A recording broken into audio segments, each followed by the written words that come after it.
You gotta accentuate the positive, eliminate the negative, latch on to the affirmative, and don't mess with Mr. In Between. You gotta spread joy up to the maximum, bring gloom down to the minimum, have faith or pandemonium's liable to walk upon the scene.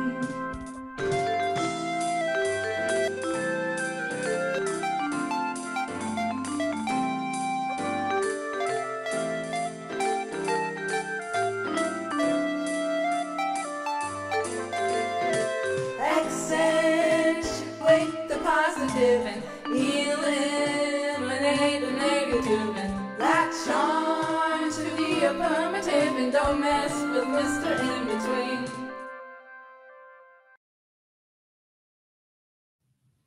Three, two, one. Hi, everyone. Welcome back to Miracles Online podcast. This is, of course, our podcast about relationship, dating, marriage, and commitment. I'm Jeff, and this is... I'm Kat. Hey. In today's episode, we're going to talk about living by design. Now, this is incredible. Kat's been putting together a huge program in regards to living by design that is bigger than anybody expected, but we're going to only focus on probably a little bit of it today, right? Yes, Jeff, it's going to be more on specifically on the relationship side. You know, the book that I'm working on right now, When the Mind Changes, It's Mine, is, part and parcel of living by design, as is my design and staging company. I just think it's follow suit in all aspects of this living experience. But today we're going to talk about relationships. And, unfortunately, most relationships run on autopilot with unconscious patterns. And we're going to talk about, starting off, the difference between a default or, running on autopilot versus a designed relationship. So, Jeff, I'm going to let you start off. We talked about this a little bit pre-show, how we can build, a conscious blueprint and vision with values and vibrational alignment. Right. Give me your thoughts on this out the gate. Well, I really do understand that living by design is like a blueprint. It's like a schematic to electronics. It's like a roadmap to, of course, your travels. It lays it out for you. So it's flexible.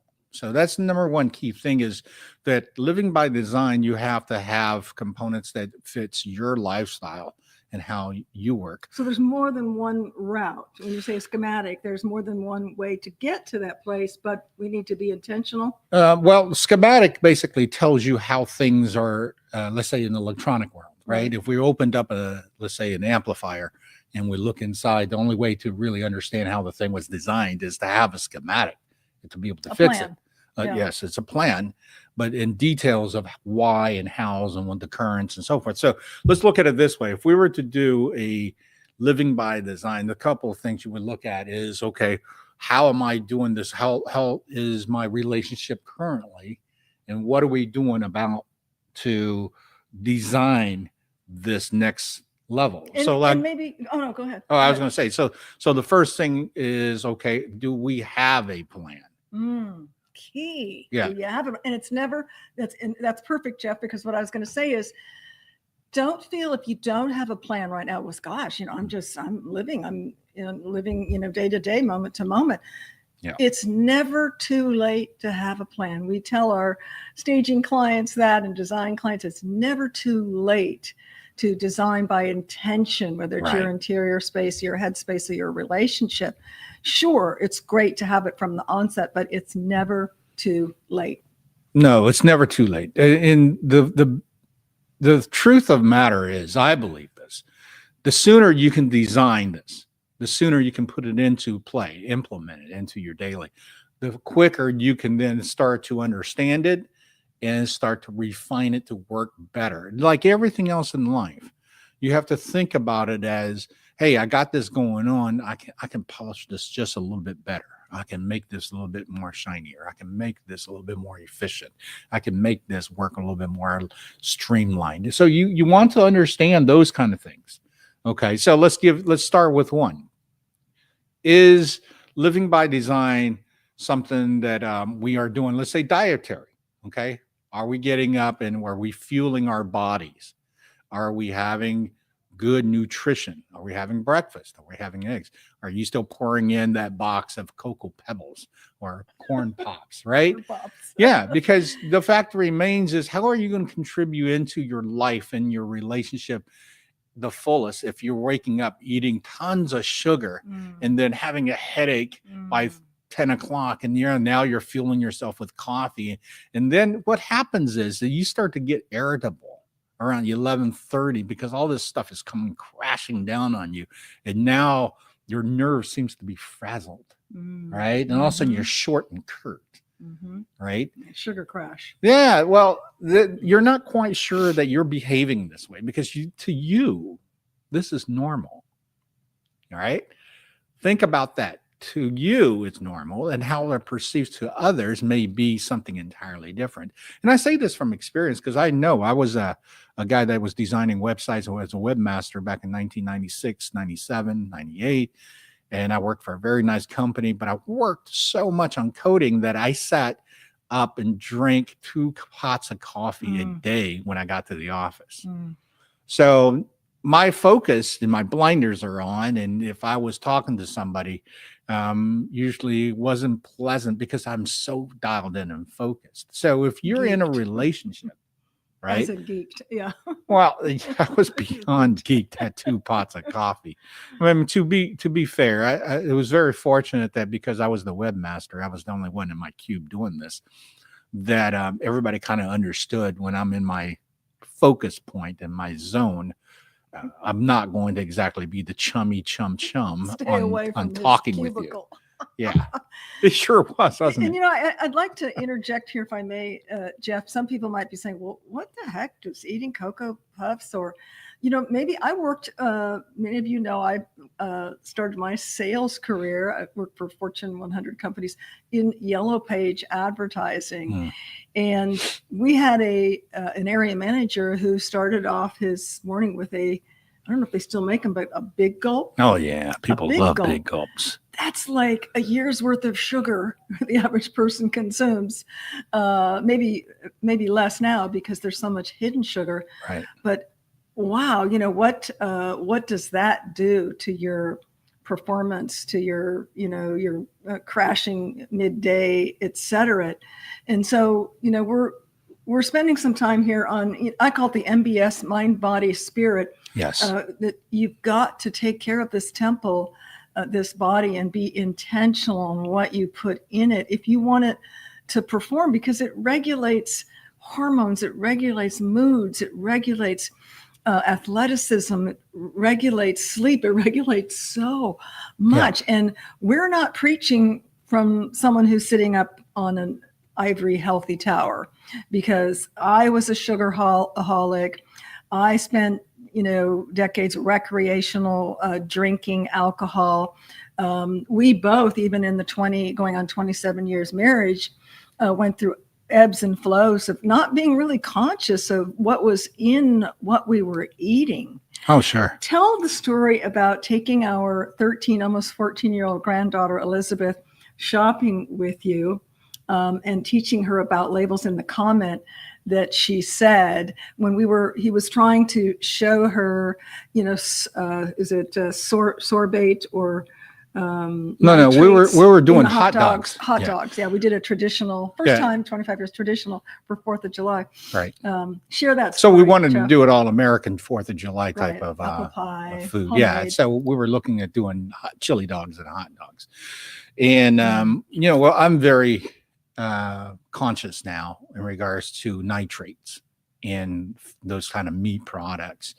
And what I showed her, she's 13 at this point, I said, let me show you the difference between prices. Let me show you the difference between product quality.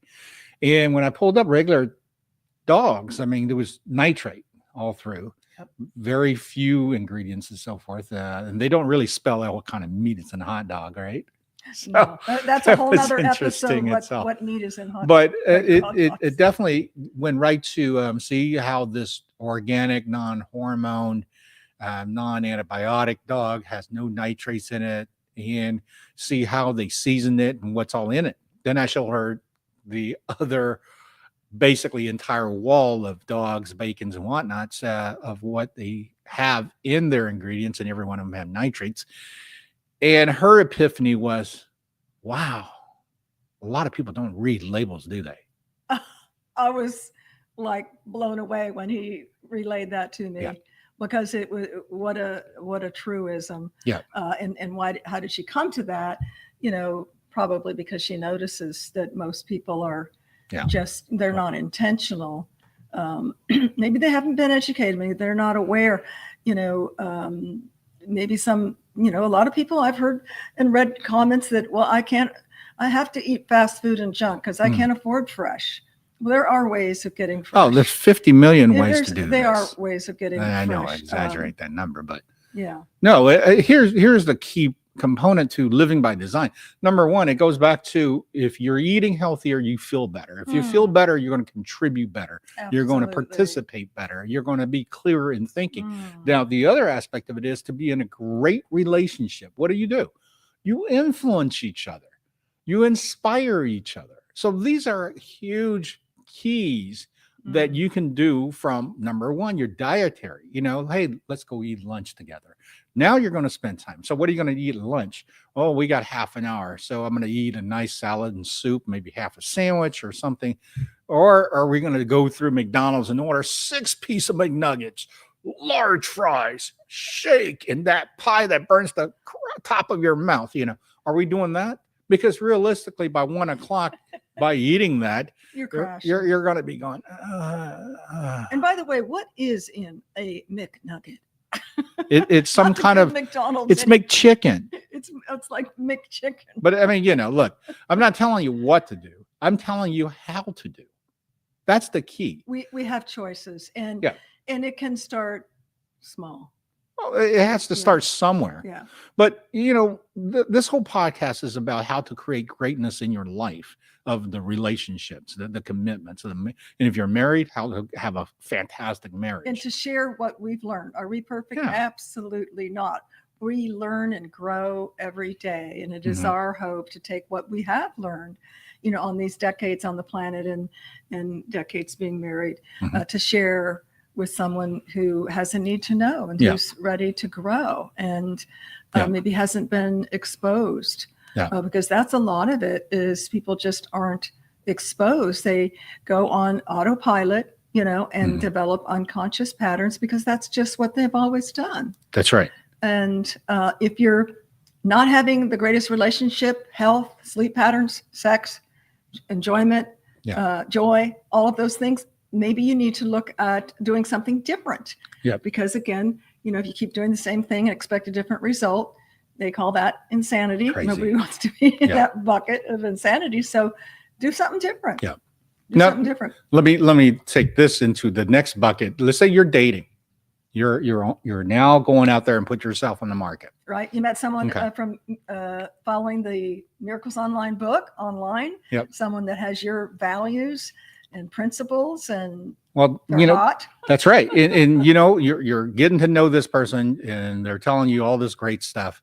And next, okay, let's meet, let's go have coffee, let's go have lunch. And here, I'm going to give you an example.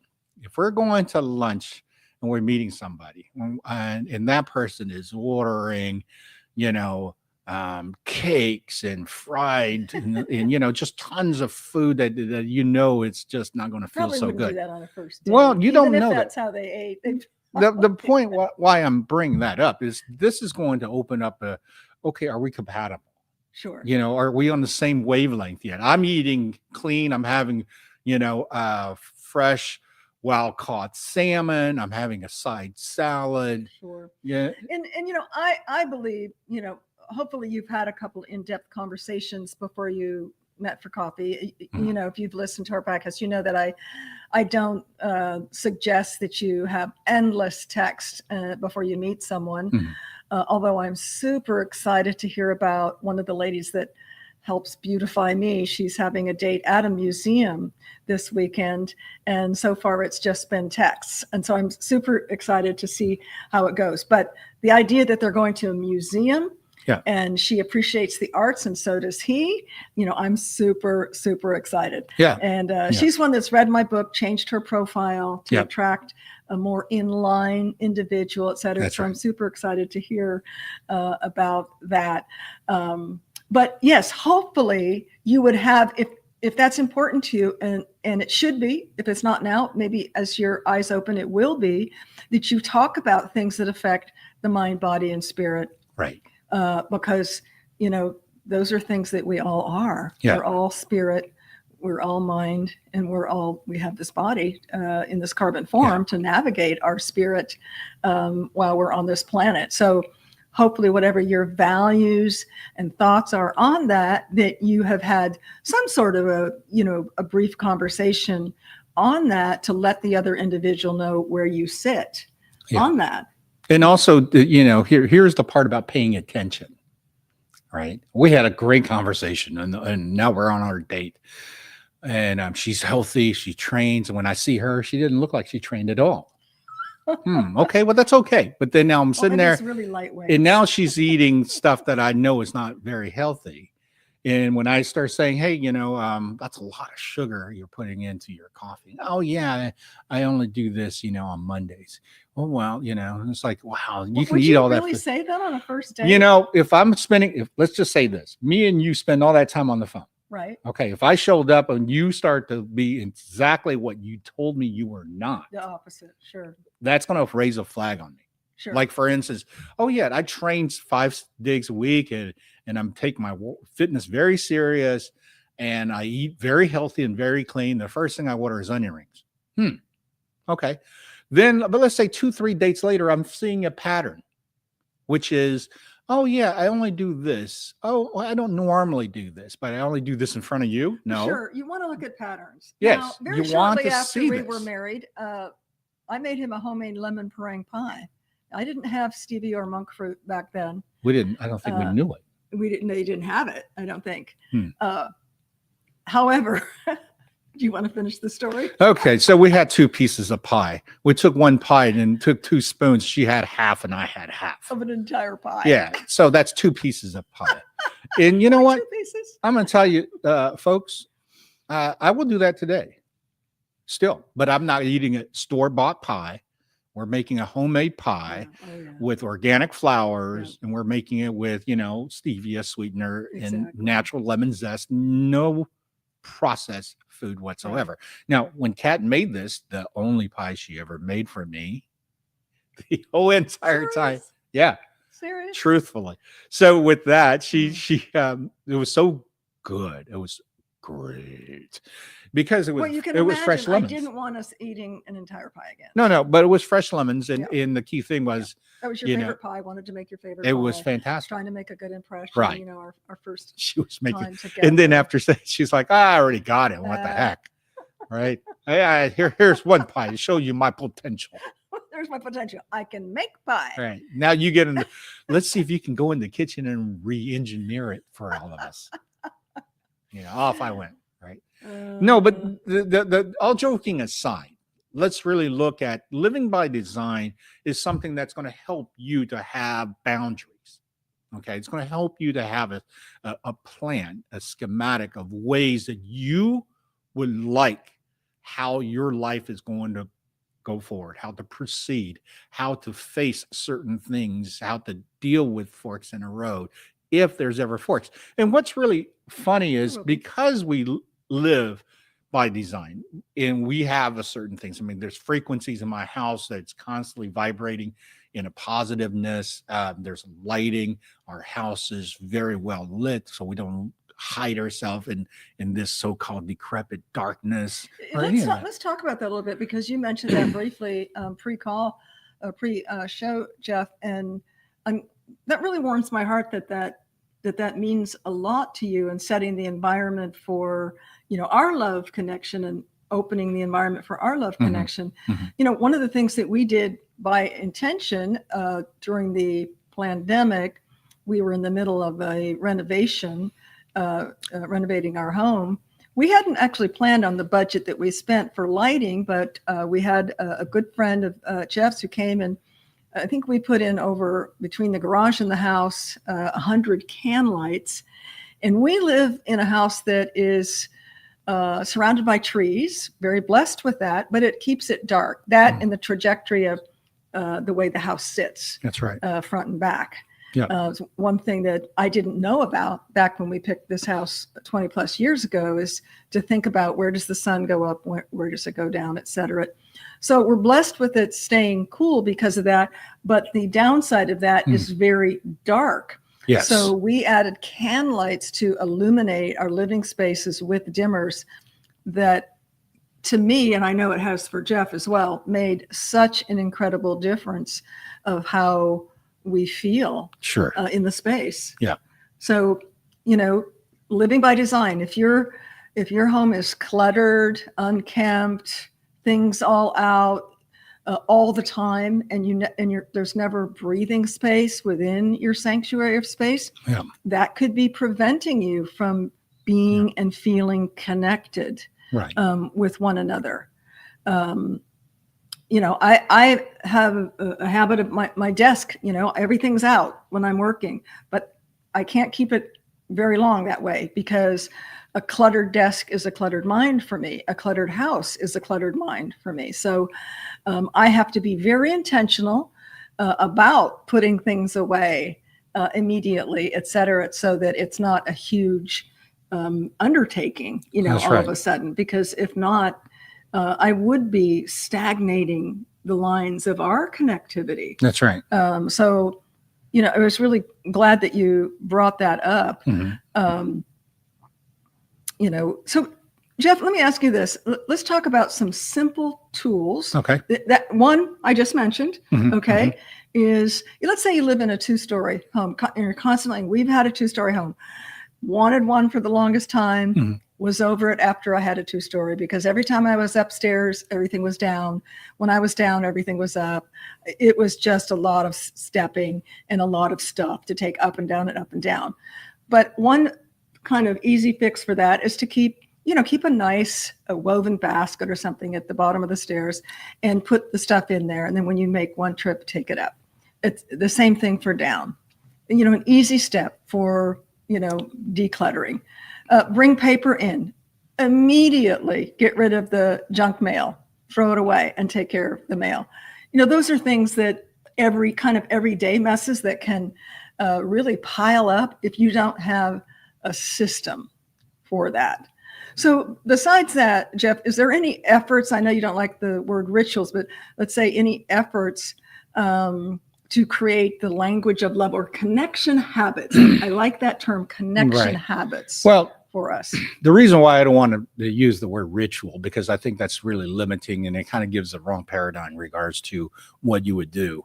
It's not necessarily a bad word. I just think that it attaches itself to something different for everybody. Small habits. Yeah, we don't need to elaborate on that, but like small habits. Okay, basically. So the tools such as dining out, making, a lot of people are now started doing, Wednesday, it's our date night, What that does is it kind of puts a pressure on, okay, I had a hard day, crap, man, and now I'm sitting in traffic and, man, 7:30 is date night. Are you really in the mood? Are you really wanting to do that? So that to me doesn't really work. Too much pressure. Yeah, it's too much pressure to go, I have to have a date night. You find a day that is not going to go to work, not going to do all those things, and then you go do something, and that is the event. So there's no, and you have to honor it. And here's the point that I want to make sure that everybody kind of understands, especially from a male to female and female to male. When a man comes back and he's preparing for this event, he's focused on it. However, if he can't bring his energy level 100%, she often gives feedback that is, you're not participating, you don't care. And that's not really the key. So to eliminate those kind of things that's in our own head, basically, what we want to do is make a plan of event. Let's say we go to eat and we want to go to a restaurant that we go get this incredible seafood Cobb salad. We're not going to name the name of the restaurant because, again, well, you won't have This it is in your town hypothetical. anyway. But, the point being is that we go there for the purpose of that salad. Okay. Well, why? Because the salad's great and it's a healthy eating, and it's an event that I know that her and I will sit in our area and really like the ambiance, and we start talking and sharing, and it's a relaxation. And after we've done it a couple of times, we come to recognize this is a good place for this. And usually when we do this lunch, it's around like 2:00 in the afternoon. So it's We not don't really prime go at time. busy time. We really don't even do it at dinner, do we? We only do it for like or late afternoon have. lunch. Yeah, in We have winter done it time for we dinner, do, but yeah. my key point was that how do we use it on something as simple as that to become a tool that helps us in the relationship, right? So think about it like this. Put your focus into, if there's a place that both you and your significant other like to visit, whether it's to be dining, whether it's to be visit or experience of some sort, create that to be part of your living by design. Create that to be part of your norm, because evidently these are things that you're going to start to fine tune and refine when, how often to do this, because you both enjoy it. Absolutely. And, laced in that, and we touched on it, I think it bears touching again, is be flexible, because, for some there could, there could be kids, there could be ball practice, there could, schedules. If you've got several kids, there's, can be a lot of activity, but just, don't ignore your relationship, whether there's kids or no kids, because it can be something as we just started playing chess, right? And you'll ask me, I'll go, yeah, maybe, or no, I'm not in the mood. I don't feel like thinking tonight. Let's just something where we don't have to think. But but we've integrated that, and I really didn't like it at first because he used to be on the chess club, and I'm just learning chess, and I like to win. I know it's an ego thing, but I like to be good at what I do. Maybe not win, but I like to be good. No, she likes to win. Okay, I like to win. She's extremely competitive, and we've learned this with tennis. We've learned this with playing pool. I like to do my very best. But the great thing about it is by doing this, we start to understand each other better. And because of that, living by design and what we do recreationally, she has now softened her take on having to win for it to be enjoyable. And that's great, because that allowed us to bring a game like chess into our lives. Yeah, I don't get what you mentioned, I think, on one of the episodes where years ago we played Monopoly, and I would get really upset on the negotiating aspect of when we get into hotels and houses and all that. Everything. Yeah. But yeah, I'm not, you got to enjoy the process. Right. And really, competition is good if it stretches us to be better in what we do. Yeah. But I don't compete anymore. I just compete to be better than I was the last chess game. Right. Which, he's told me I was. Oh, it took me much longer. Your butt this time. That's right. That's right. Like, oh, good. And that's the fun factor. Yeah. To see somebody who's to adapt, to start to understand the flow in a different way, and then that becomes the competition. But because I play baseball and other sports, I've come to recognize already from my own personal design is that this is not for a paycheck. This is not for a scholarship. Right. This really has no other meaning other than what's in my head. It needs to be fun. Yeah. And so whatever it's in my head, it's the experience of the game. Mm-hmm. If she beats me, she's probably going to gloat for quite a few days, but I accept it. Yeah. Or anything. Right? Well, anything. Well, we used to play years ago Scrabble, and I do kick his butt on Scrabble because I love and always have loved word games. Well, if is a word. Scrabble board. It is a word. Yes. Yes. Yeah. There's many. Yeah. At is a word. You have to learn those 2 and 3 letter words for those killer points. Right. But yeah. So overall, it absolutely, to me, all these little components is the tools that adds back into your living by design, your opportunity to really bond, with your significant other, because these are activities you're doing together. And to me, this is the part that is enriching, feeding the relationship. And this is different. Why I say different is if you're married and you're going on your 6th year, you got toddler, you got a small kid, and now all of a sudden it's for the last few years has only been about the kids. Hey, your living by design needs to reflect that. You still need to use the tools and enhance and participate in your marriage and your relationship. And be intentional. Yeah, absolutely. So everybody has something to this design. Mm-hmm. That's what I want you to take away from this. Absolutely. Yeah. Did you come up with any kind of a poem? Actually, yes, like I did write a poem. Okay, so this is where we're coming down to wrapping it up. And before we go to the poem, I just want everybody to know, thank you for tuning in, Miracles Online. I want you to, of course, like and subscribe. But the key thing here is to share it. You want to share this because the more people know how to love and how to get along, the better we all are. Absolutely. Right. And, so and like it helps us. Yep. Liking, commenting, and sharing, I guess, is the biggest thing. It Oh, helps the algorithms. So it helps us to be able to bring you more episodes. Yeah. And comment. And comment. Let us know, hey, they haven't talked about this yet. I'm really struggling with this. Let us know. Shoot us a note, email, comment. That's right. Let us know, because we would love to hear from you and share with you. Yes.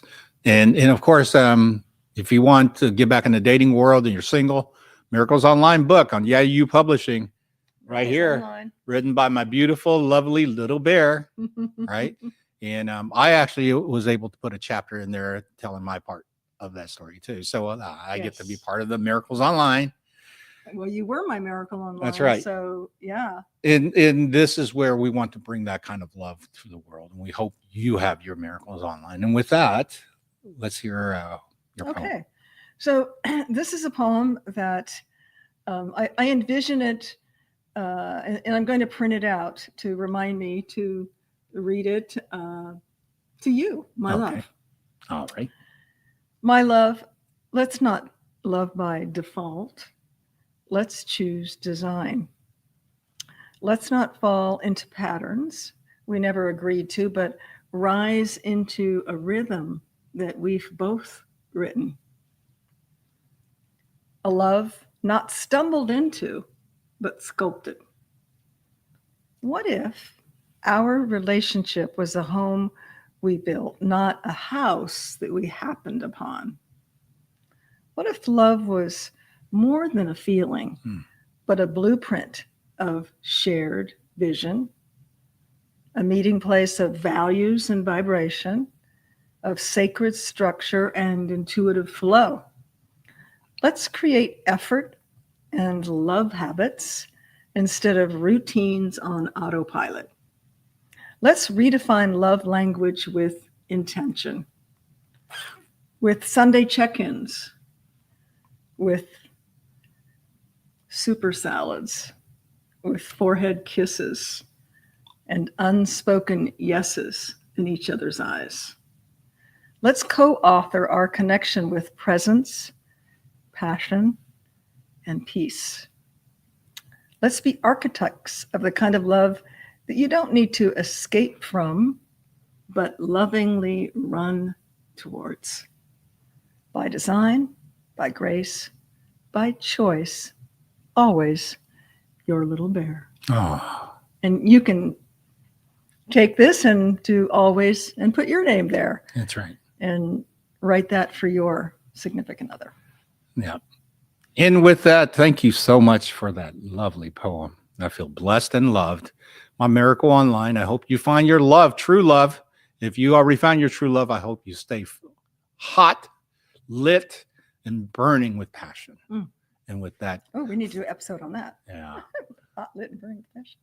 Thank you for tuning in. Don't forget to like and subscribe and share. And we will see you next time on Miracles Online. With that, my lovely bear. Seal with a kiss.